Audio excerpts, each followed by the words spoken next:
आज इस वीडियो में हम ये जानेंगे कि ब्लड रिपोर्ट को किस तरीके से पढ़ा जाए और हर एक ब्लड रिपोर्ट का सेक्शन क्या डिपिक्ट करता है। आज हम उसके बारे में डिटेल में जानेंगे। तो आज हम बात करने वाले हैं कंप्लीट ब्लड काउंट के बारे में। मेरा नाम है डॉक्टर सोनल भटनागर एंड स्वागत है आप सबका मेरे यूट्यूब चैनल पे डॉक्टर सोनल हेल्थ रिवाइवल। सबसे पहले हम बात करेंगे कंप्लीट ब्लड काउंट, जिसे सीबीसी भी बोला जाता है।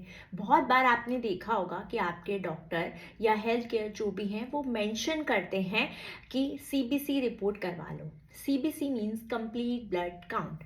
तो चलिए डिटेल में बात करते हैं इसके सब टाइप्स के बारे में। सबसे पहले अगर आप देखेंगे तो उसमें लिखा होगा हीमोग्लोबिन। अब हीमोग्लोबिन क्या है? हीमोग्लोबिन एक प्रोटीन होता है आरबीसी का।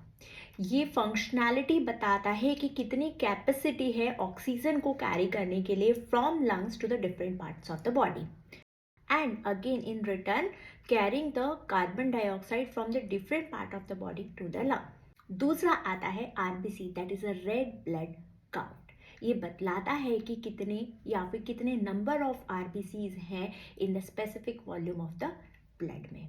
एंड अगेन ये फंक्शनैलिटी पॉइंट ऑफ व्यू से बताता है कि ऑक्सीजन कैरिंग कैपेसिटी क्या है ब्लड की। अगर इसके नॉर्मल रेंज के बारे में बताऊं तो ये 4.5 टू 5.5 मिलियंस ऑफ सेल पर मिलीलीटर ऑफ ब्लड हो सकते हैं।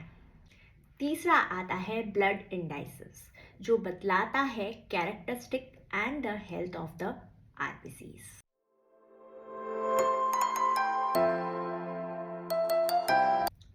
पहला होता है मीन कॉर्पस्कुलर वॉल्यूम। ये बतलाता है एवरेज वॉल्यूम और the size of one single RBCs. अगर इसका कंडीशन हाई है, हाई एमसीवी है, तो वो बतलाता है कि आरबीसीज का साइज बड़ा है, लार्जर है then compare to the normal cells. And अगर एमसीवी का जो नंबर है वो लो कैटेगरी में आता है तो वो बतलाता है कि आरबीसी सेल्स जो हैं वो छोटे साइज में हैं compare to the normal cells के। इसकी नॉर्मल रेंज की अगर मैं बात करूँ इस रिपोर्ट के अकॉर्डिंग तो 83 से लेके 101 फेम्टोलीटर तक कंसीडर किया जा सकता है। उसके अगर मैं आगे बात करूँ तो दूसरा आता है MCHC। ये बताता है कि कितना अमाउंट ऑफ हेमोग्लोबिन हो सकता है इन द आरबीसीज।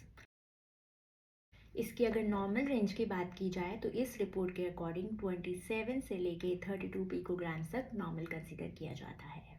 अगर आपका MCHC बढ़ा हुआ है तो बतलाता है कि बहुत ज़्यादा हेमोग्लोबिन का लेवल बढ़ गया है आरबीसीज में। और अगेन अगर लो होता है तो वो बतलाता है कि हेमोग्लोबिन का जो अमाउंट है वो बहुत कम हो गया है आरबीसीज में। इस रिपोर्ट में अगर हम आगे देखें तो वहाँ पे मेंशन क्या होता है WBCs। WBC का फुल फॉर्म होता है वाइट ब्लड सेल।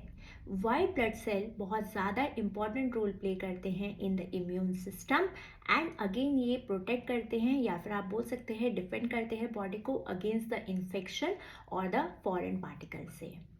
अगर आपका लो WBC काउंट आ रहा है तो वो बता सकता है कि बॉडी बहुत प्रोन हो सकता है किसी पर्टिकुलर इन्फेक्शन के। अगर इसी के अगेंस्ट में हम देखें WBC काउंट बहुत ज़्यादा हो गया है, इन एक्सेस हो गया है, तो वो बतला सकता है कि इम्यून सिस्टम जो है वो फाइट कर रहा है अगेंस्ट द इन्फ्लेमेशन या फिर आप इन्फेक्शन भी बोल सकते हैं।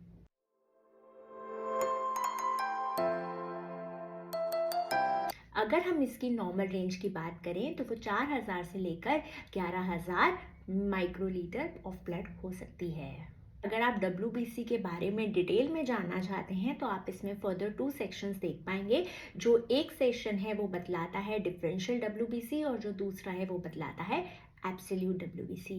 तो डिफरेंशियल WBC जो होता है वो बतलाता है percentage of WBC in the blood, जबकि एब्सोल्यूट जो होता है वो बतलाता है percentage plus the total amount of WBC in the blood में।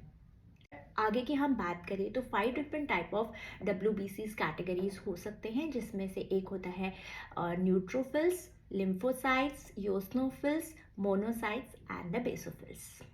न्यूट्रोफिल्स जो होता है अगर उसका बहुत ज़्यादा एक्सेस हो गया है तो पॉसिबिलिटी हो सकती है बैक्टीरियल इन्फेक्शन की, और इफ इन केस अगर लिम्फोसाइट ज़्यादा है तो पॉसिबिलिटी हो सकती है वायरल इन्फेक्शन की।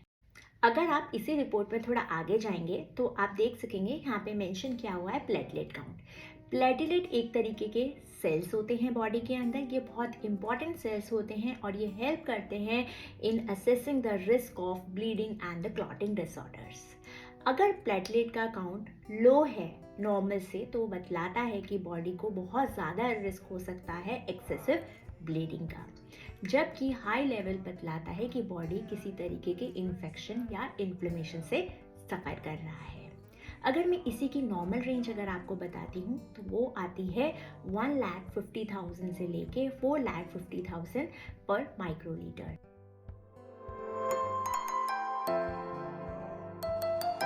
तो आज मैंने आपको अपने सेक्शन के थ्रू ये बतलाया है कि एक ब्लड रिपोर्ट को देखकर किस चीज़ का आप अनुमान अपने लेवल पे या फिर प्राइमरी लेवल पे लगा सकते हैं।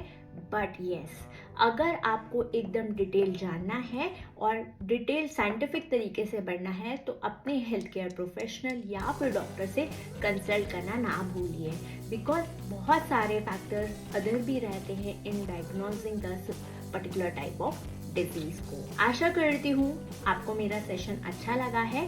अगर आपको ये सेशन अच्छा लगा है तो लाइक, शेयर एंड सब्सक्राइब करना ना भूलिए। मिलते हैं नेक्स्ट सेशन में नए टॉपिक के साथ। Thank you.